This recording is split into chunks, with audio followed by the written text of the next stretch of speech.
Mesdames et messieurs les conseillers économiques, sociaux, environnementaux et culturels, très chers collègues, je voudrais vous saluer chaleureusement pour avoir encore une fois répondu présent à cette autre séance de la tribune des grandes rencontres du CESEC. C'est également le lieu pour moi de vous exprimer, très chers collègues conseillers, toute mon admiration pour la qualité et la pertinence de vos contributions.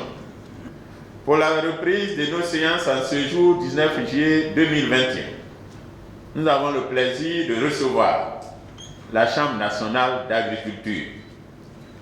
Assemblée consulaire, établissement public de type particulier, jouissant de la personnalité juridique et de l'autonomie financière, la Chambre nationale d'agriculture est aussi l'organisme public qui structure, planifie et organise la solidarité entre les filières.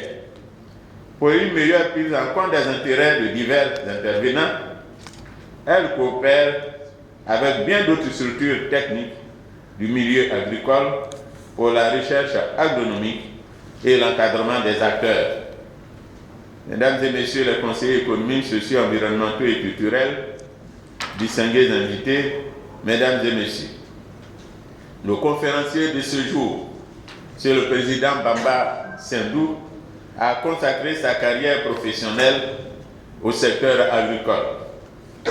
Ses qualités professionnelles et ses connaissances de la structure consulaire ont été solidement renforcées par l'exercice de ses dernières fonctions.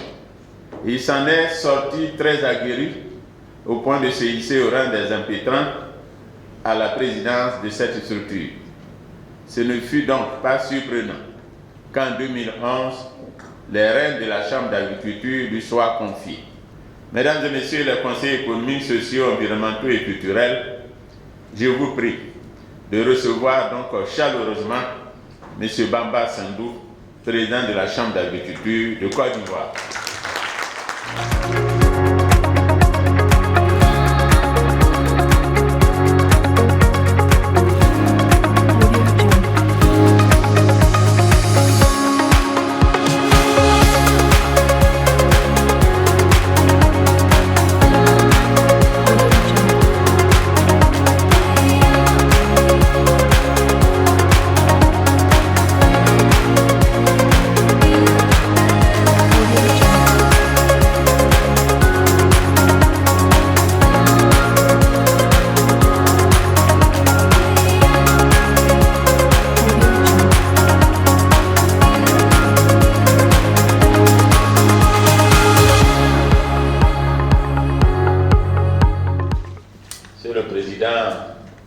Recevez au nom de l'ensemble des conseillers économiques l'expression de nos vives félicitations et nos sincères encouragements.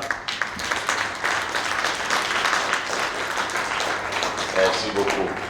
Et nos sincères encouragements pour ces instants de partage et d'échange que vous avez su animer avec succès. Nous avons pris acte de certains de vos plaidoyers, notamment celui relatif à une source pérenne de financement.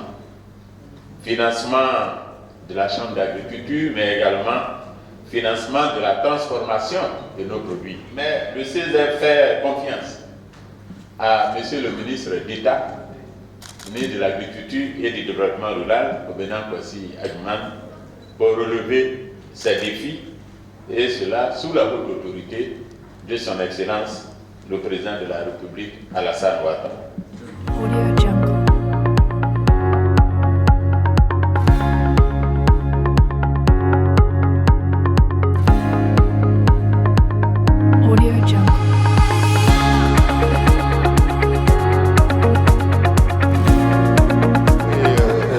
L'occasion de ce matin était pour la Chambre d'agriculture une occasion importante.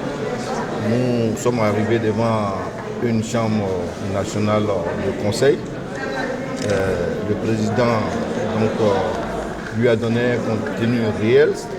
Donc il était bon que nous venions devant cette Chambre de conseil pour venir expliquer ce que nous sommes et les difficultés qui sont les nôtres et comment faire pour en sortir. D'ailleurs, nous l'avons pris comme notre avocat pour que, ensemble, ces problèmes que nous connaissons soient adressés. Puisque ce qu'il faut savoir, c'est que la Chambre d'agriculture est par la loi vue de façon légale, c'est-à-dire sous parlementaire. C'est l'unique institution qui représente la profession agricole en Côte d'Ivoire. On ne peut pas rester dans les difficultés et ne pas en sortir. Donc, pour en sortir que nous sommes venus au rendez-vous du CESER ce matin, je pense que ce sera une occasion pour nous de repositionner l'unique institution qui représente la profession agricole dans notre pays. Non, le grand défi, le président a planté le décor, c'est de créer une profession agricole d'abord qui soit attrayante, rentable, c'est-à-dire qu'il fasse que l'agriculteur, quand il vient à l'agriculture, il soit fier d'être agriculteur, c'est-à-dire un peu comme vous, les journalistes. L'autre défi, c'est vraiment de trouver les moyens pour une solidarité, pour une professionnalisation, créer la solidarité entre les filières. C'est-à-dire créer vraiment ce lien, ce ciment entre les professions, entre les filières, de sorte à ce que l'État se replie dans son rôle régalien, c'est-à-dire d'accompagner une profession qui se prend en charge. C'est ça vraiment les défis qui sont les nôtres aujourd'hui. Créer la profession, la rendre attrayante, la rendre rentable.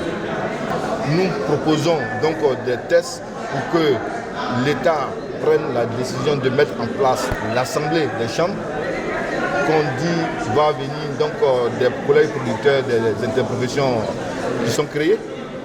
Les ressortissants doivent être bénéficiaires de tout ce qui est problématique transversale, tout ce qui est problématique venant de l'État.